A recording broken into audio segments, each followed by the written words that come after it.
শুনলে চমকে উঠবেন।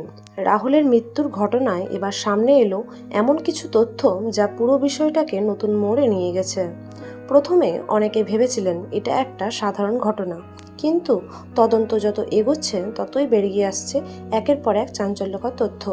আর এবার যা জানা গেল তাতে সন্দেহ আরও বেড়ে গেছে। সূত্রের খবর, তদন্তকারীদের হাতে এসেছে কিছু গুরুত্বপূর্ণ প্রমাণ, যার ভিত্তিতে তিনজনকে আটক করা, জিজ্ঞাসাবাদ করা হচ্ছে। তবে এখনই তাদের অপরাধী বলা হচ্ছে না, শুধুমাত্র সন্দেহের ভিত্তিতেই এই পদক্ষেপ নেওয়া হয়েছে। এই তিনজনের ভূমিকা নিয়ে এখন সবচেয়ে বেশি প্রশ্ন উঠছে।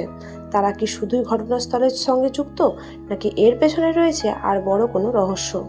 এদিকে প্রিয়াঙ্কার সরকারও এই ঘটনায় নিজের সন্দেহ প্রকাশ করেছেন। তার দাবি, যার সামনে দেখা যাচ্ছে আসল ঘটনা তার থেকেও অনেক গভীরে লুকিয়ে আছে। তদন্তকারীরা এখন প্রতিটি দিক খুঁটিয়ে দেখছেন, কোনো ছোট তথ্য বাদ দেওয়া হচ্ছে না, কারণ এই কেসে প্রতিটা ক্লু এখন খুবই গুরুত্বপূর্ণ হয়ে উঠেছে।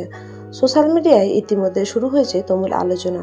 কেউ বলছেন এটা পরিকল্পিত, আবার কেউ বলছেন সত্যিটা এখনো সামনে আসেনি। এখন প্রশ্ন একটাই, এই তিনজন কি সত্যি নির্দোষ, নাকি এর মধ্যেই লুকিয়ে আছে পুরো ঘটনার আসল রহস্য? আপনার কি মনে হয়, রাহুলের মৃত্যুর পেছনে কি সত্যি কোনো বড় চক্রান্ত রয়েছে? অবশ্যই আপনার মতামত কমেন্টে জানাতে ভুলবেন না। ধন্যবাদ।